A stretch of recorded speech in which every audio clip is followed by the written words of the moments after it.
Good morning, good afternoon, good evening. Welcome to Raven's Readings.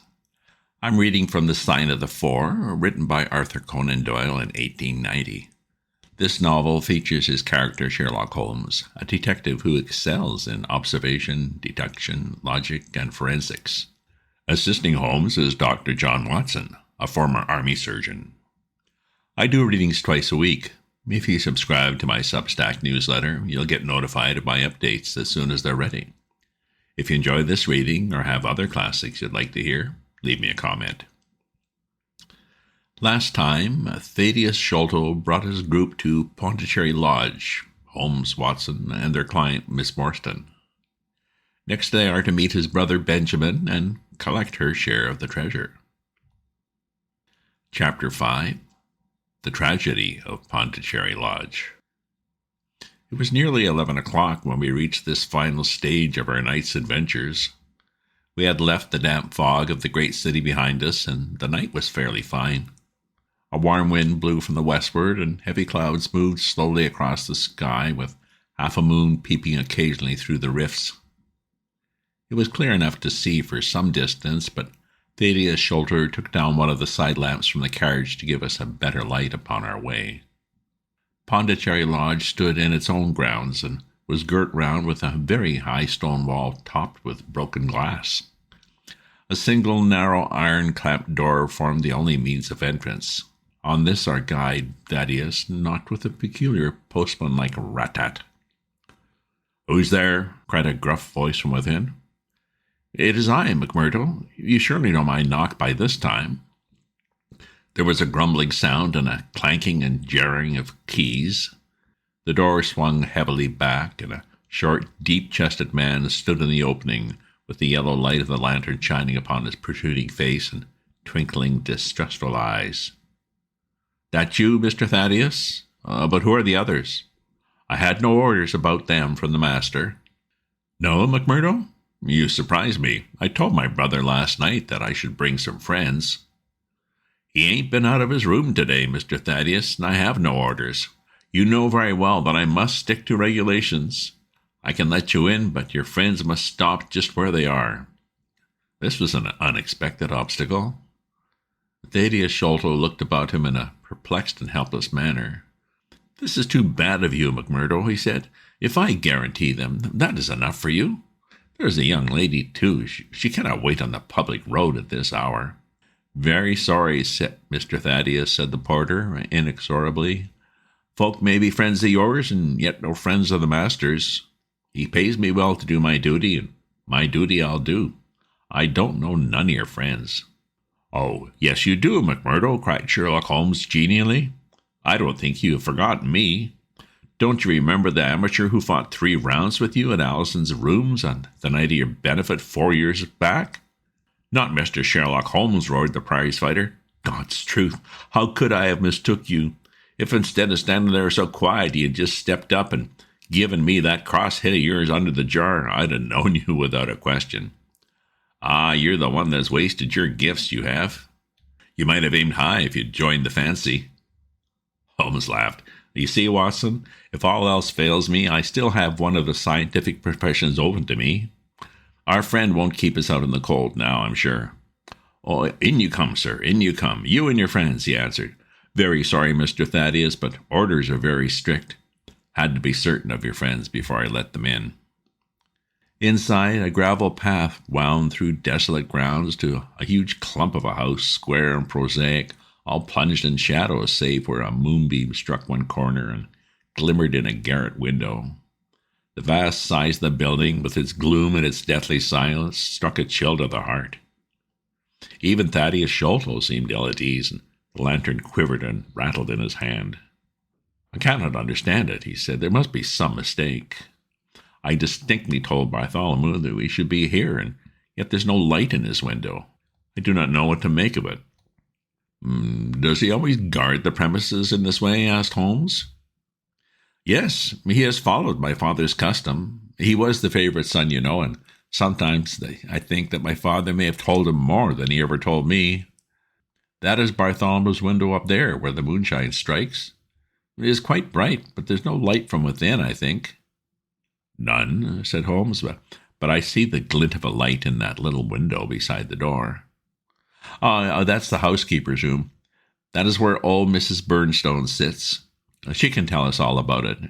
Perhaps you would not mind waiting here for a minute or two, for if we all go in together and she has no word of our coming, she may be alarmed. But hush, what's that? He held up the lantern, and his hands shook until the circles of light flickered and wavered all around us. Miss Morstan seized my wrist, and we all stood with thumping hearts, straining our ears. From the great black house there sounded through the silent night the saddest and most pitiful of sounds, the shrill, broken whimpering of a frightened woman. "It is Mrs. Burnstone," said Sholto. "She's the only woman in the house. Wait here. I shall be back in a moment." He hurried for the door and knocked in his peculiar way. We could see a tall old woman admit him and sway with pleasure at the very sight of him. "Oh, Mr. Thaddeus, sir, I am so glad you have come," she said. "I'm so glad you have come, Mr. Thaddeus, sir."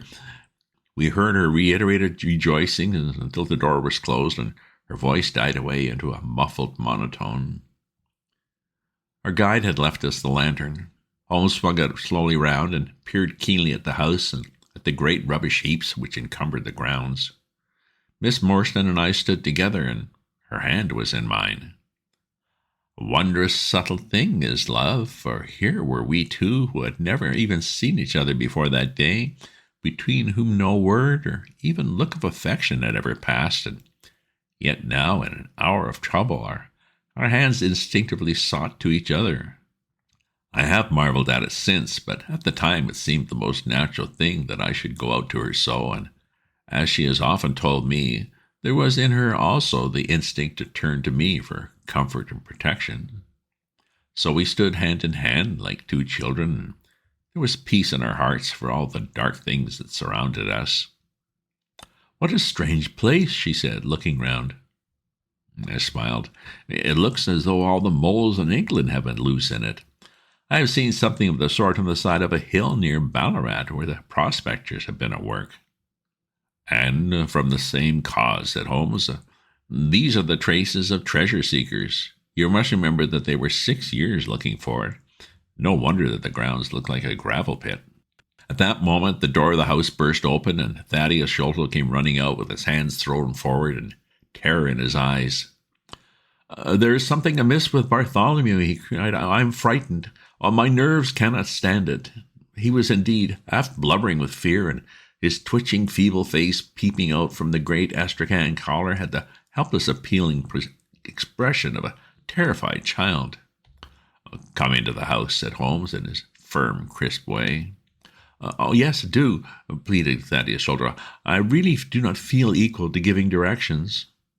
We all followed him into the housekeeper's room, which stood on the left-hand side of the passage.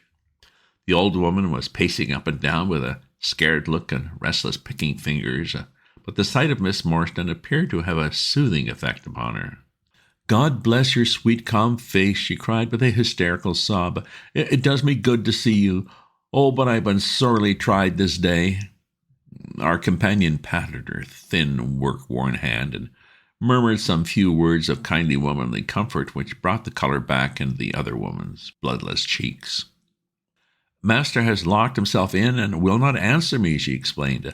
"All day I have waited to hear from him, for he often likes to be alone, but an hour ago I feared that something was amiss, so I went up and peeped through the keyhole." "You must go up, Mr. Thaddeus. You must go up and look for yourself. I've seen Mr. Bartholomew Sholto in joy and in sorrow for 10 long years, but I never saw him with such a face on him as that." Sherlock Holmes took the lamp and led the way, for Thadeus Sholto's teeth were chattering in his head.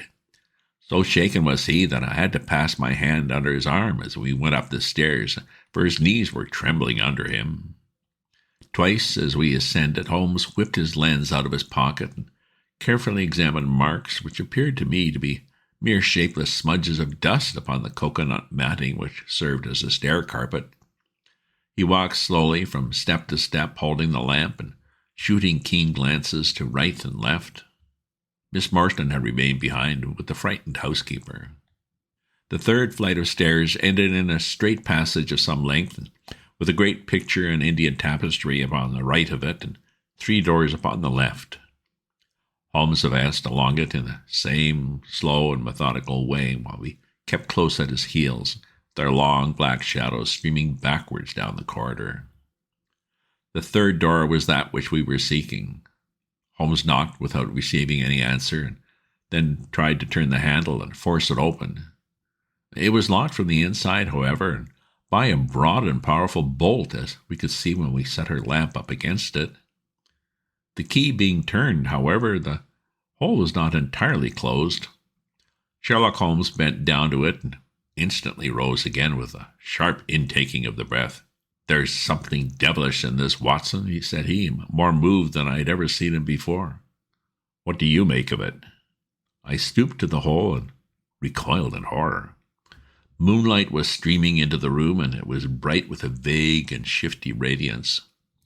Looking straight at me, and suspended, as it were, in the air, for all beneath was in shadow, there hung a face, the very face of our companion Thaddeus. There was the same high shining head, the same circular bristle of red hair, the same bloodless countenance.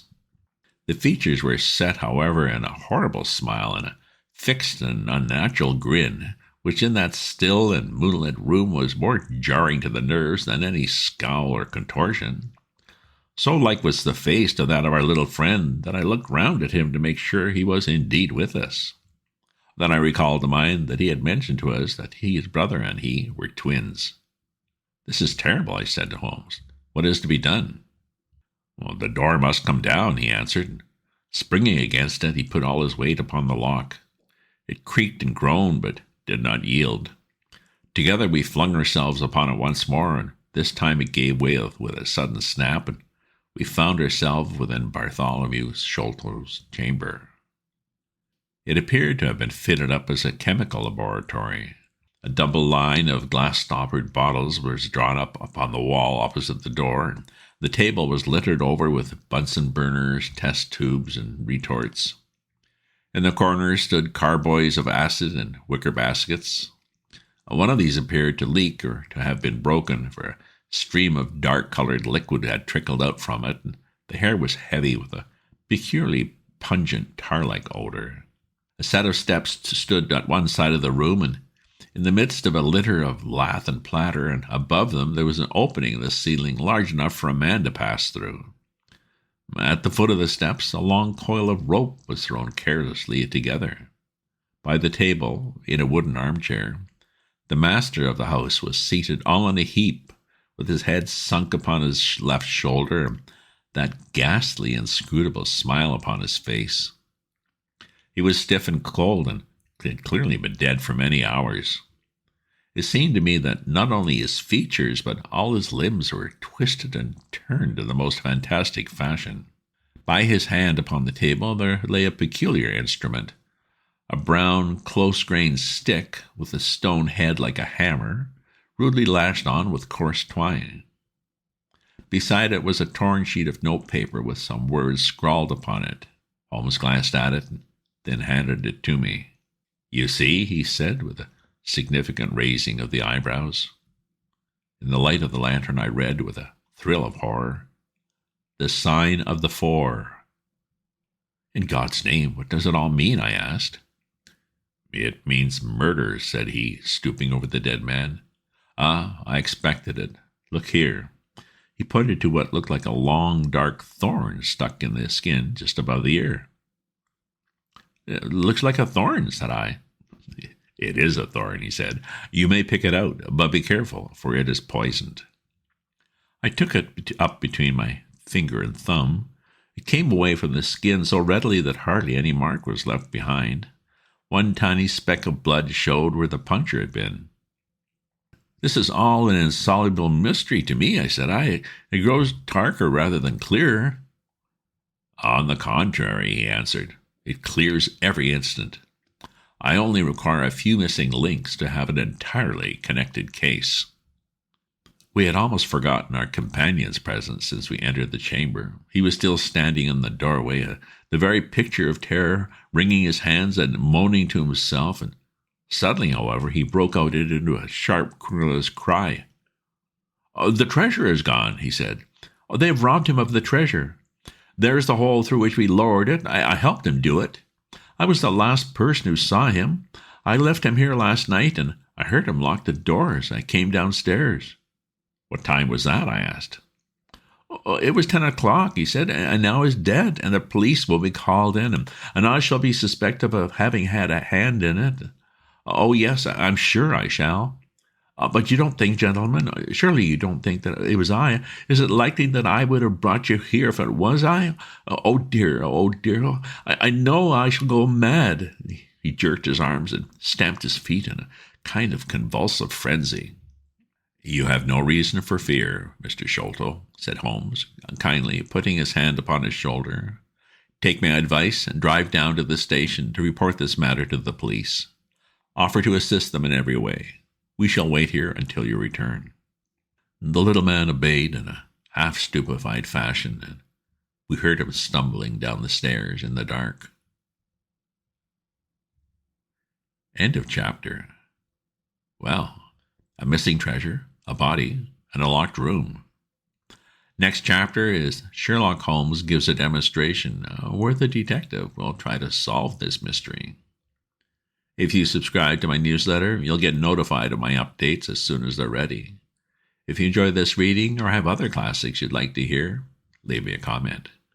And check out my other posts on my Substack at ravensview.substack.com, and remember to share this with your friends.